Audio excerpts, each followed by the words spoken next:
are you? I'm Bryan Vaughan from Paper Garden Records. Where are you based out of? Based out of Brooklyn now.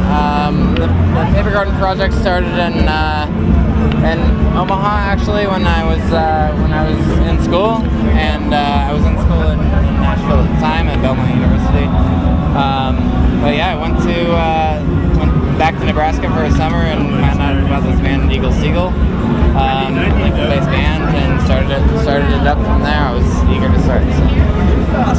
So when was that? What year was that? That was 2005, July of 2005. So. And you're based out of Brooklyn now? Yes. So yeah, essentially it started while I was in college, but again, like, brought back to the Nebraska ties. I went back to Nebraska for the summers, and found the band. They were the first band on the label, obviously, and started working them on a very small scale, like on an experimental scale, where we were both trying to figure out what is this music industry like? We know it's changing, so what can we do with it together? And progress from there. So yeah, in the last 5 years or so is when we really took it to, like, from Nashville, obviously, to Brooklyn, and started getting 2 or 3 more bands on the roster. And then once I finally took it full time, a couple of years ago, things have been booming incredibly. So what kind of approach do you take that may be like a little different than other labels? Sure. So one thing is the roster that we have is incredibly diverse. It's we definitely don't stick by one genre, and that is a challenge for sure. Because obviously, if you're sticking within one genre, you know who's gonna like it, and you can kind of always go that angle. But the one thing we're doing that is different, I think, is gathering each of the band's different artistic abilities and putting that into, like, okay, how can we make something interesting and unique out of that and build it from there. So that's where my business partner comes into play, and she comes from an art background, a skateboarding background. So we're really trying to incorporate lots of visual art and comedy and fashion and all sorts of these different elements that are still in the overall entertainment umbrella. And get outside of all right, who's already a music fan? We already know that. We're already marketing for those people. But then, what is beyond that? Who is still going to be receptive to the stuff that we put in front of them? And let my people know. How do we reach those people? So yeah, we've done a lot of work on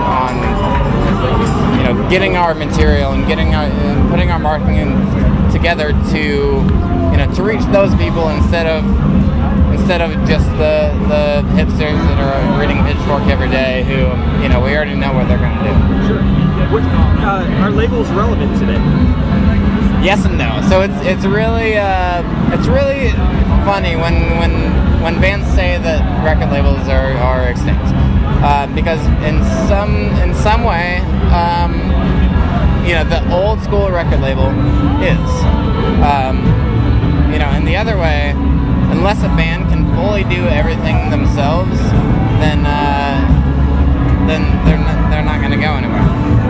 So the main thing for us is, like, all right, figure out what the band has currently, and figure out what the band needs to get to their goal in 6 months from now.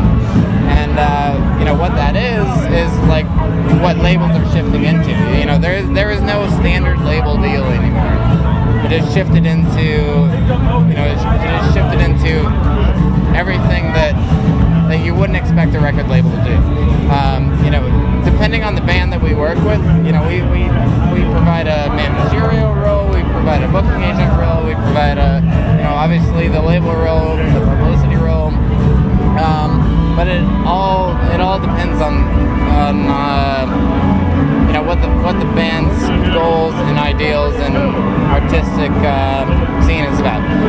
And like Little Tabby, for example, the lead singer of Little Tabby is a visual artist himself. So what we're doing with that is incorporating like poetry clubs and comedians and whatnot across a bunch of different cities in the U.S. to basically create this this viral marketing idea of, all right, here's your QR code where you can scan it with your phone and download the album for free if you're actively pursuing the band, and you can download the album, but you can also find out about the secret house show. So there's a bunch of different ideas like that are kind of constantly thrown out there. We're constantly talking to other visual artists, figuring out, all right, how is this going to incorporate itself into the skating community or to the the coffee shop lifestyle, and how can we get into that lifestyle of what everything is.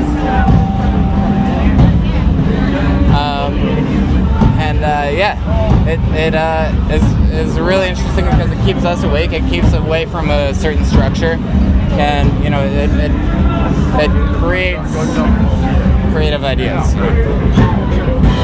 What do you think about when you think about Nebraska music? When I think about Nebraska music, I become so proud of where it came from and where it is now. I can't give enough credit to the Saddle Creek guys for building an incredible scene there. They've done it up so well. It's from building a scene from nothing to this ideal label that every band, every other industry person looks at and is like, how the hell did they do that? And it was all genuine. That's the thing. Like lots of bands, lots of labels, lots of companies. They just start from a lot of money, and Saddle Creek didn't do that. They built themselves up from a point of like, all right, we know the music that we're in. It's a tiny ass scene in the middle of Nebraska.